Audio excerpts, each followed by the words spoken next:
37।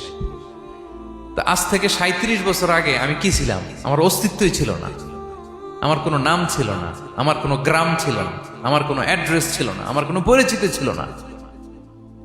আজ থেকে আরো 37 বছর পরে একটু খেয়াল করেন তো, এখন তো 37, আরো 37 ধরেন বাঁচলাম। এরপরে আমি দুনিয়া দুনিয়া থাকবে, কিন্তু আমি নাই। আজকে কার জন্য আটকে আছে? দুনিয়া ফেললাম, সেখানে আমি আল্লাহ তোমাকে একটু একটু করে তিলে তিলে বড় করলাম। এভাবে চলে আসছি। আসার পরে কেউ যদি মুখে খাবার তুলে দেয় তাইলে খাইতে পারি, হ্যাঁ, তাও লিকুইড খাবার, এদিক দিয়ে দিলে এদিক দিয়ে পড়ে যায়, খালি মুছতে হয়। মেহমান একজন এসে আদর করে কোলে নিচে পেশাব করে দিছি ভরাইয়া, আছে না নাই? হয়েছে না, হয়েছে না? এরকম আদর করে একটা কোলে নিছেন, এখন করে ভরাই দিচ্ছি, পেশাব পায়খানা করে 6 লাভ। লিকুইড দিলে খেতে পারি, শক্ত কিছু খেতে পারি না। এই তো আমি, এই তো আমার ক্ষমতা। একজন যে বললেন ক্ষমতার অহংকার, এই তো ক্ষমতাটা তো এতটুকু। এরপরে যখন জোয়ান হয়েছে, এখন তো জোয়ান, এখানে একটা ভূমিকম্প হইলে কি অবস্থা হবে বলেন তো জোয়ানদের? হ্যাঁ, কাঁপতে কাঁপতে সব শেষ। একটা ভূমিকম্প, একটা তুফান হলে ওটার বিরুদ্ধে দাঁড়াতে পারি না। এরপর আবার যদি 70-80 বছর হায়াত পাই, আবার আগের মতো যেখানে বসি ওইখানেই ডাইরেক্ট, আছে না? থাকে শরীরের কন্ট্রোল, আবার যেখানে বসে ওইখানেই পেশাব পায়খানা। সাজে অহংকার, সাজে অহংকার, সাজে একজনের। আওয়াজ করে বলতে হবে, তিনি কে? মিন কওমি মূসা, কারণ ছিল মুসা আলাইহিস সালামের কওমের লোক। মুসা আলাইহিস সালামের কাজিন ছিল মূলত। কারুন নামে থেকে 100 কিলো দূরে ফায়ুম নামে একটা জেলা আছে, ওখানে তার বাড়ি ঘর। আমি দেখে এসেছি কয়েকবার। নুজিমা ইন্না মাফাতিহাহু লাতানু বিল উসবাতি উলিল কুওয়া। আল্লাহ বলেন এই কারণকে আমি এত সম্পদ দিয়েছি, এর ভিতরে রাখতো ওই আলমারির যে চাবি হইতো, এই চাবিগুলোরে ওজন করার জন্য, কাঁধে নেওয়ার জন্য 10 জন পেশি শক্তি পুরুষ লাগতো, একদল পেশি পুরুষ লাগতো, এত সম্পদ। তো তাকে এলাকার লোকেরা বলেছিল খলাল, কারণ তাকে বলছিল মুসা আলাইহিস সালাম জাকাত দাও। সে বলতেছে আমি জাকাত দিব কেন? এই সম্পদ তো আমার। ইন্নামা উতিতুহু আলা ইলমিন ইনদি, আমি আমার। কারণ তুমি অহংকার করলে, আমি আল্লাহ অহংকারকে বরদাস্ত করি না, অহংকারীদেরকে আমি আল্লাহ পছন্দ করি। বলেন ফাখাসাফনা বিহি ওয়া বিদারিহিল আরদ, অহংকার দেখালো, আমি কারুনকে আর কারুনের সব সম্পদ মাটির ভেতরে দাবিয়ে দিলাম মুহূর্তেই। এসেছে ইয়াতাজালজালু ফিল আরদ, প্রতিদিন 1 বিঘত করে কারুন জমিনের ভিতরে। কারণ অহংকার করেছিল। আল্লাহ বলে আমি অহংকারী কুল্লা মুখতালিন ফখুর, আল্লাহ তাআলা অহংকারীদেরকে, দাম্ভিকদেরকে পছন্দ করেন না। এই যে আমি বলছি যে 7 শ্রেণীর লোককে আল্লাহ পছন্দ করেন না, এটা আমার মন গড়া বানানো কথা। প্রতিটি কথার পেছনে কোরআনের। অহংকার করা যাবে না আমার প্রিয় ভাইয়েরা। একটু মনোযোগী হন, এই আয়াতের তাফসীরটা একটু সংক্ষেপে বুঝিয়ে দেই। আল্লাহ তাআলা বলছেন ইন্নাল্লাহা লা ইউহিব্বু কুল্লা মুখতালিন ফখুর। বড় মনে করে, বাইরে বলে না বা বলার সাহস পায় না, কিন্তু ভিতরে ভিতরে ভাবে আমি কোন হনুরে। কি বলে? আমি কোন? আমি তো বড়। আরে আমার চেয়ে বড় বেশি জানে নাকি কেউ? আমার চেয়ে কিছু পারে নাকি? আমি তো।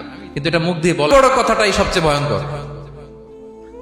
আমি বড় কথাটাই সবচেয়ে ভয়ঙ্কর।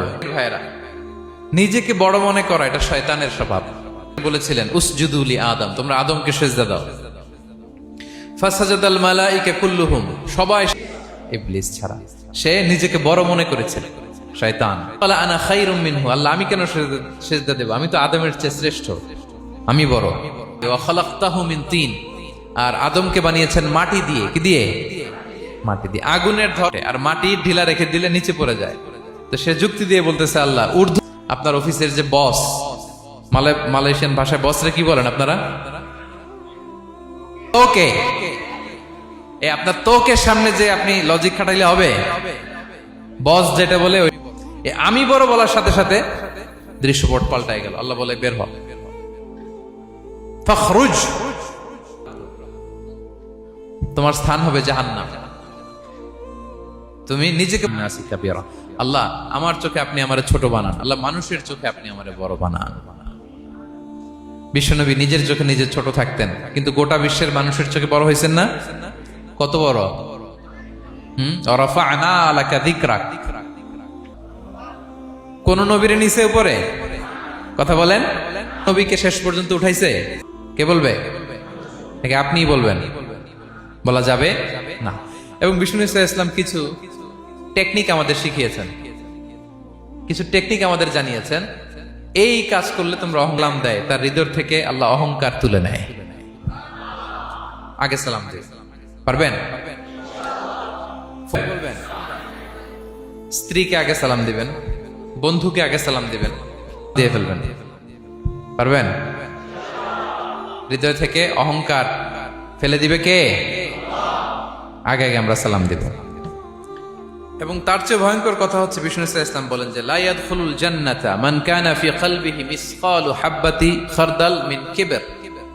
যার হৃদয়ে সরিষার দানা পরিমাণ অহংকার থাকে, ওই ব্যক্তি কশিন কালেও আল্লাহর জান্নাতে প্রবেশ করার। তাহলে অহংকার আমাদের সাজে, অহংকার তার সাজে যার কোনো ক্ষয় নাই, যার কোনো লয় নাই, যার কোনো অভাব নাই। হ্যাঁ, গোটা বিশ্ব তার মুখাপেক্ষী, তিনি কারো মুখাপেক্ষী না, ঠিক কিনা? গোটা বিশ্ব তার কাছে ঠেকা, তিনি কারো কাছে ঠেকা না, ঠিক কিনা? গোটা বিশ্ব তাদের সার্ভাইভালের জন্য তার প্রতি মুখ থুবড়ে পড়ে থাকে, তিনি কারোর জন্য বসে থাকা লাগে। আর এই আল্লাহর অহংকারের চাদর ধরে যে টান দেয়, আল্লাহ বলে ওরা আমি জাহান্নামে ফেলবো, আর তাদেরকে আমি পছন্দ করি না। অন্তর থেকে এই তো আজকের দিওয়ান কুলিয়ার বাইরে ফেলে দিছে আমরা অহংকার। কি বলেন? যে নিচু হয় আল্লাহ ওরা টাইনা উঁচু করে। আপনি বিনয়ী হবেন, আল্লাহ আপনার উঁচু করবে। আর আপনি উঠতে চাবেন, এটা আল্লাহর পোশাক।